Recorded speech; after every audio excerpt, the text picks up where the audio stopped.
Good morning. Today is day one. I'm going to be going live every day this week at 10 a.m. Central Time to do some Q&A.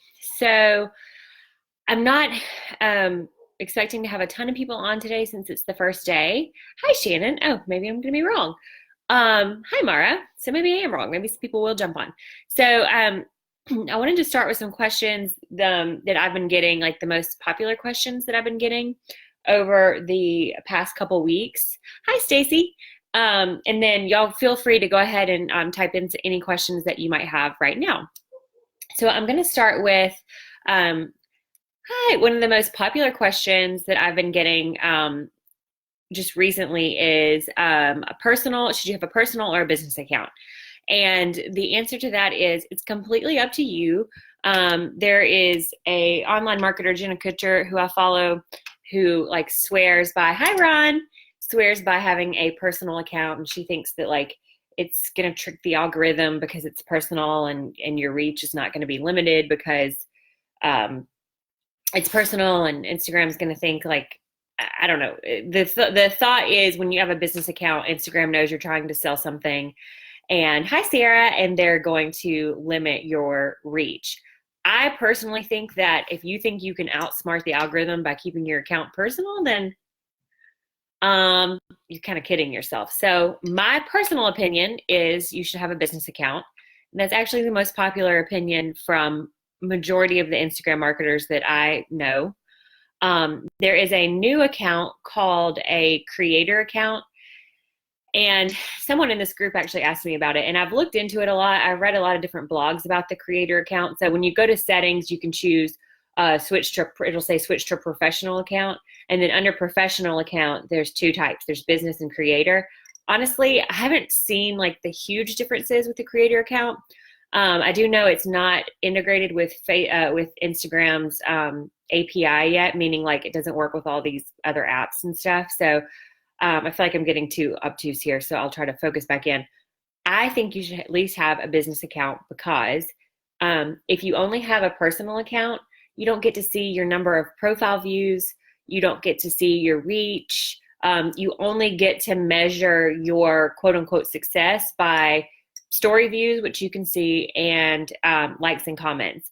And if you've been following me for any number of weeks, you know that, hi, Brittany. Brittany's new to the group. If you've been following me for any number of weeks, you know that I don't think that sorry, my allergies are driving me nuts. I'm like going crazy. Comments and likes are not your only measure of success on a post. And if you stay personal, you don't get to see what your reach is. So y'all just let me know, do you need more tutorials on my next little mini course is going to be on hashtags, but would you like a mini course on reading your insights and what your insights mean? Would that be helpful? Let me know in the comments so I can put that as my next video that I create, or little mini course that I create for y'all. So yeah, so my personal opinion and the opinion of most Instagram marketers is you do need a business account. You're not going to trick the algorithm by keeping your account personal. And then you get to see like your reach, you get to see what hashtags are working, all that jazz. So that's the first question that I've been getting. Any other questions before I move on to the ones that came in? I'll go ahead and get to the next one. So I've been doing a lot of account audits recently. So yes, Shannon says yes, you want a mini course on insights. All right, I'm gonna write that down. I've been doing a lot of like little mini audits, and I still see probably the number one mistake when I'm auditing someone's account is their bio is still, which it makes sense. I mean, this is what I had when I first started, and I'd even gone through like a 6-week course.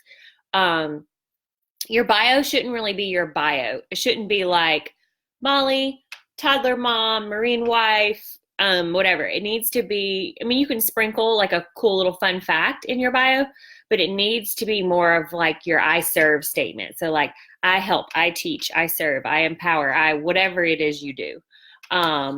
So like, I'm trying to think, pick one of you. So like, Brittany, yours could be like, empowering might not be the right word. Empowering people with food allergies to feel confident about their restaurant choices, or something like that. So it needs to be. So if you look at mine, it's like I change my bio like 3 times a week. It's absurd. So mine's kind of like I teach current Instagram. I teach you how to amplify your brand on Instagram in less time without obsessing over comments and likes. So like I said, then underneath where like the little personal flair can come in is in your highlights. So your highlights could be like, so for Ron, for example, like you could have like a highlight of Turbo, and that could be like but that wouldn't be in your bio. So you wouldn't be like Turbo's dad. You could have like a little Turbo bio, and like people still see that as part of your bio. Does that make sense?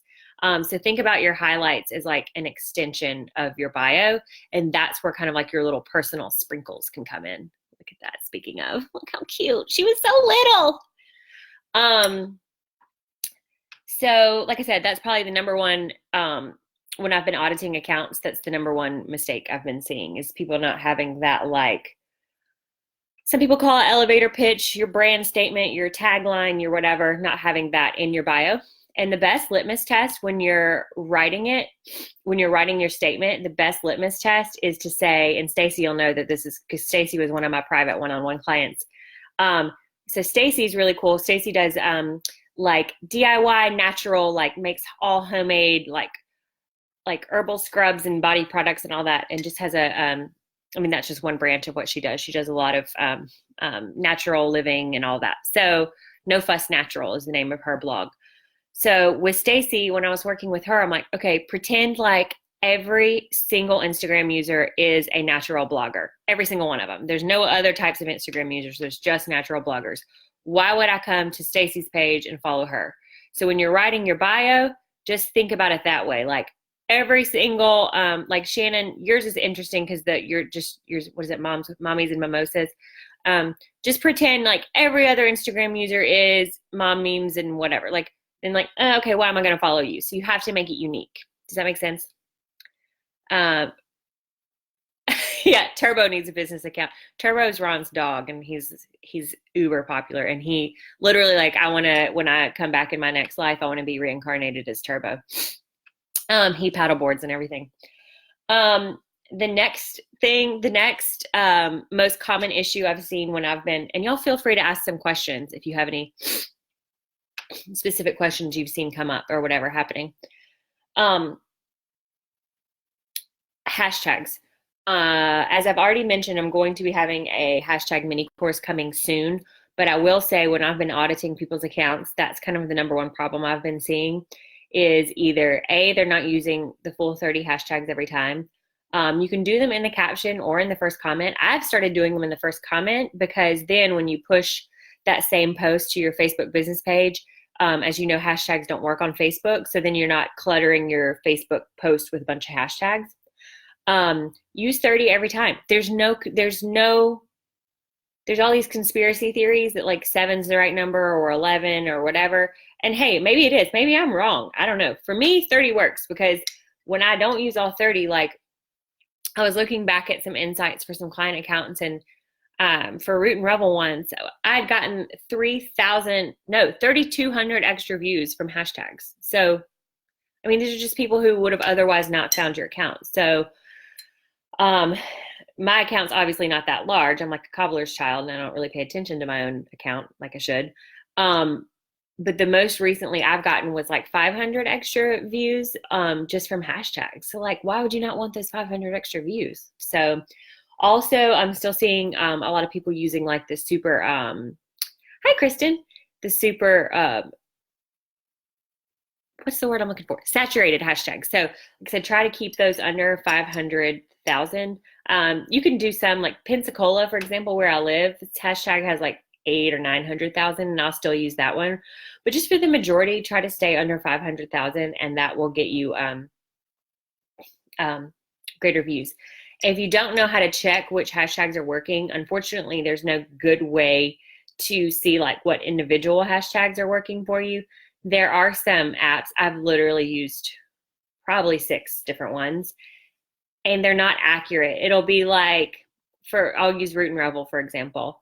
It was telling me Root and Revel that's my blogger client, and I used that hashtag on every single one of her posts.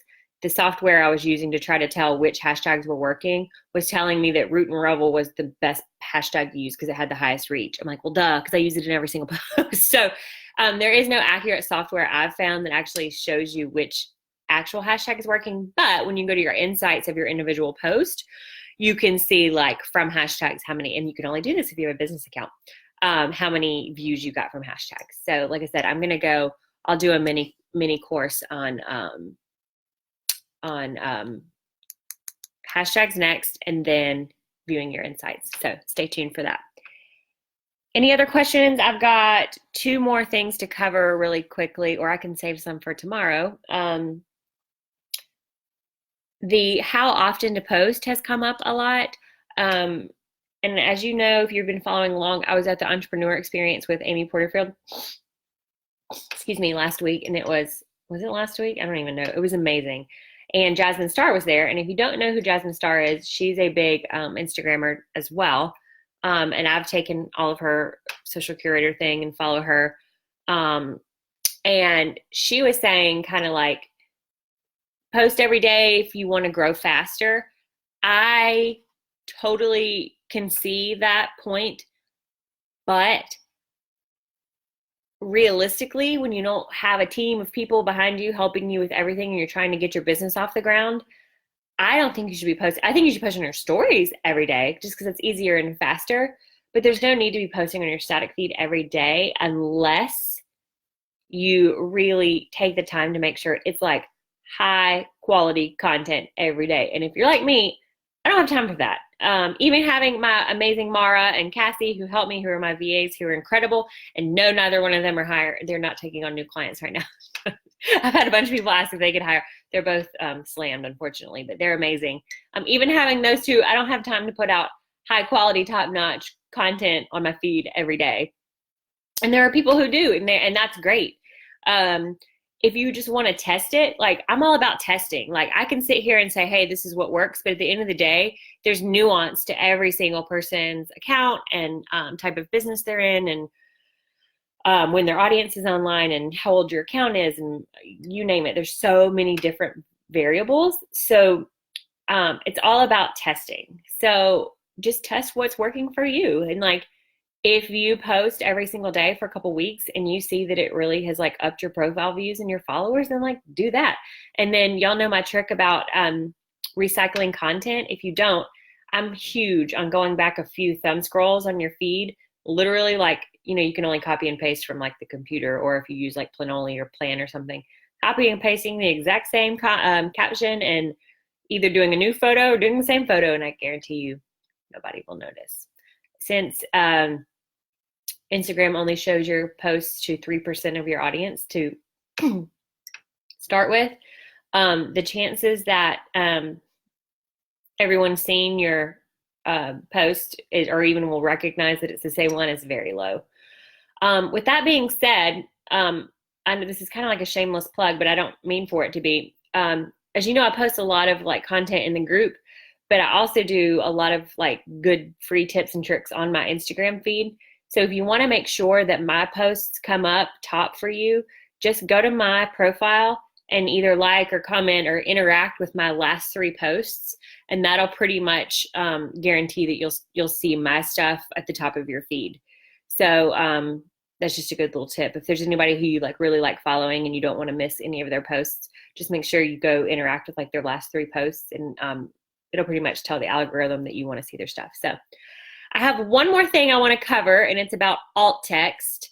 And that's getting a little, oh, Sarah, do you archive the original post? I don't. Some people do. I don't think there's any point in archiving the original post because most people aren't going to scroll back, especially if you use a different photo. Nobody's going to notice. Like I said, I personally don't. And even one of the huge Instagrammers I follow, he doesn't even go like archive the original. It's totally up to you, personal preference. But like I said, I promise you nobody will notice. Sometimes I'll even say like reposting one of my most popular posts to date and then put the caption so like people know that you're recycling it. Yeah, so we've already gone to 14 minutes. So I don't want to, I'll save my alt text. It's kind of, like I said, a little more advanced. a little new trick that I have learned. I learned it a couple months ago, but I really kind of forgot about it, to be honest. And then I've seen more people talking about it recently, so we can talk about that tomorrow. So before I sign off, any more questions? I'm going to be giving away a $25 Amazon gift card on one of these lives this week. Good. Yeah, good. I'm glad you like that, Sarah. Okay, anybody else? Alrighty, Riskies, y'all have a fantastic week and send some good vibes my way. This is like literally my first day back, like sitting down to actually work because the last 2 weeks have been insane. So wish me luck. Bye, guys.